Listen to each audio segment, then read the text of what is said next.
ஒரு தாலாட்டின் ரகசியங்கள் தலைமுறைகள் கடந்த உந்து சக்தி.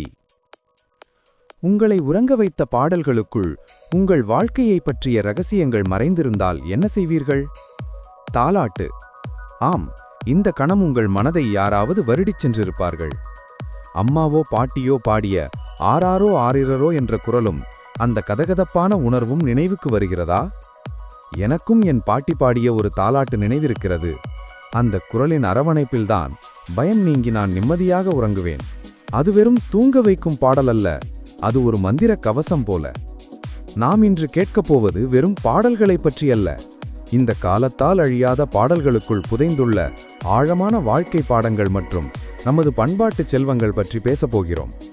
இந்த தாலாட்டுகள் நம் முன்னோர்கள் நமக்கு விட்டுச் சென்றிருக்கும் ஒரு ஞான பெட்டகம்.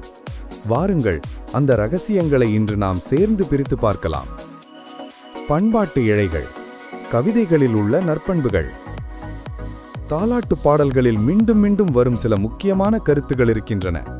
அவைதான் குடும்ப பாசம், இயற்கையின் மீதான மரியாதை மற்றும் பெரியோர்களை மதித்தல் ஆகியவை. ஒரு குழந்தையின் மனது மிக மென்மையானது. அதில் எதை பதிக்கிறோமோ அதுதான் ஆலமரமாய் வளரும். தாலாட்டு இதனை மிகச் சிறப்பாக செய்கிறது. பொறுமை. பூமி பொறுமையா சுத்துது, நீயும் பொறுமையா இருக்கண்ணே என்பது போன்ற வரிகள் பொறுமையின் அவசியத்தை ஆழமாக பதிக்கின்றன. இன்னொரு குழந்தைக்கு உதவ வேண்டும், கனிவுடன் பேச வேண்டும் என்ற கருணை உணர்வையும் இந்த வரிகள் விதைக்கின்றன. துணிவு. மாமன் அடித்தானோ, வலிக்குதா கண்ணே போன்ற பாடல்கள் வலியை கடந்து துணிச்சலுடன் இருக்கவும் நியாயத்தை கேட்டு அழவும் குழந்தைகளுக்கு கற்றுக் கொடுக்கிறது. தாலாட்டு குழந்தைகளை ஒரு நன்னெறி கருவி போல சட்டிலி வடிவமைக்கிறது. இந்த குழந்தைக்கும் நம் மரபுக்கும் பாலமாக இந்த தாலாட்டுகள் நிற்கின்றன. மறைந்திருக்கும் குறியீடுகள், தாண்டிச் சொல்லும் அர்த்தங்கள். தாலாட்டு வெறும் நேரடி பொருள் கொண்டதல்ல, அது குறியீடுகளின் மொழி. விலங்கு ஓமைகள். யானை, மயில், குருவி போன்ற விலங்குகளின் பெயர்கள் தாலாட்டில் வரும்போது அதற்கு மறைந்திருக்கும் அர்த்தங்கள் உண்டு. யானை வலிமையையும், மயில் அழகையும், குருவி சுதந்திரத்தையும் குறிக்கும்.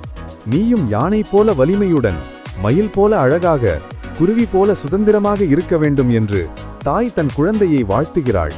இயற்கையின் உருவகங்கள். சந்திரன், நட்சத்திரங்கள், நதி போன்ற இயற்கையின் கூறுகள் வெறும் காட்சிக்காக வருவது இல்லை. சந்திரன் அமைதியையும், நட்சத்திரங்கள் வழிகாட்டுதலையும், நதி வாழ்க்கையின் பயணத்தையும் குறிக்கும். வாழ்க்கை ஒரு நதி போல ஓடிக்கொண்டே இருக்கும், நீ எந்த சூழ்நிலையிலும் கலங்காமல் இருக்க வேண்டும் என்று பாடல்கள் நம்பிக்கை கொடுக்கின்றன. ஆசீர்வாதங்களும் வேண்டுகளும். தாலாட்டுகள் பெரும்பாலும் ஒரு குழந்தையின் பிரகாசமான எதிர்காலத்துக்காக வேண்டுகளாகவே இருக்கும். வெற்றி மகனாய் வா என்றோ, நாட்டுக்கு உழைக்கும் நல்லவனாய் வா என்றோ தாய் பாடும்போது அது அந்த குழந்தையின் நல்வாழ்வுக்கான ஒரு ஆழமான ஆசீர்வாதமாக அமைகிறது. இதமான இணக்கம். உணர்வு பூர்வமான பிணைப்பு. தாலாட்டின் மெல்லிய இசை குழந்தைக்கும் பெற்றோர் இருவருக்கும் ஒரு உணர்வு பூர்வமான ஆறுதலை அளிக்கிறது. மனரீதியான பாதுகாப்பு. தாயின் குரல் ஒரு குழந்தைக்கு உலகில் வேறு எந்த ஒலியை விடவும் மிகவும் பழக்கமான பாதுகாப்பான சத்தம். அந்த சத்தம் தாலாட்டு வடிவில் வரும்போது குழந்தையின் மனதில் ஒரு ஆழமான பாதுகாப்பு உணர்வை உருவாக்குகிறது. தாயும் தன்னுடைய அன்பையும் கனவுகளையும் பாட்டாக மாற்றி பாடும்போது ஒருவித மன அமைதி அடைகிறார். மொழி வளர்ச்சி. இந்த தாலாட்டு பாடல்களை கேட்பது குழந்தைக்கு மொழி பழக்கத்தை தூண்டுவதோடு புதிய வார்த்தைகள், உச்சரிப்பு மற்றும் ஓசை அறிவை வளர்க்க உதவுகிறது. இது அவர்களின் ஆரம்பகால மொழி வளர்ச்சிக்கு அடித்தளமாக அமைகிறது. பொதுவான பாரம்பரியம். இந்த பாடல்களை ஒரு தாய்க்கும் குழந்தைக்கும் மட்டுமல்ல, இது தலைமுறைகள் கடந்து செல்லும் ஒரு பொதுவான பாரம்பரியம். இந்த தாலாட்டுகளை நீங்கள் கேட்கும்போது உங்கள் பாட்டியோ பூட்டியோ கேட்ட அதே மெட்டுகளைத்தான் நீங்களும் கேட்கிறீர்கள். இது காலத்தையும் மொழியையும் கடந்து நம்மை இணைக்கும் ஒரு பிணைப்பு. பாடலை பாதுகாக்க ஒரு வேண்டுகோள்.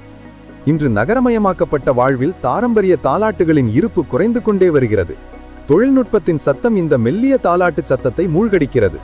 நமது பண்பாட்டு சொக்கலமான இந்த தாலாட்டுகளை நாம் இழக்கும் அபாயத்தில் இருக்கிறோம். நமது குழந்தைகளுக்காக நாம் செய்ய வேண்டியது மிக எளிமையானது. பழங்கால தாலாட்டுகளை தேடி கற்றுக்கொள்ளுங்கள். உங்கள் குழந்தைகளுக்கு அவற்றை பாட முயற்சி செய்யுங்கள். அது சரியாக இருக்க வேண்டுமென்ற அவசியமில்லை, உங்கள் அன்பு குரல் மட்டும் போதும். குழந்தைகளின் எதிர்காலத்தை வடிவமைக்கும் இந்த எளிய மெல்லிசைகள் ஒரு காலத்தால் அழியாத புத்தையல். இந்த காலப்பெட்டகத்தை அடுத்த தலைமுறைக்கு கடத்திச் செல்வது நமது கடமை. இந்த பாடல்கள் மூலம் வரும் உந்துதலும் ஞானமும் அவர்களுக்கு நிச்சயம் ஒரு நல்ல வழிகாட்டியாக அமையும்.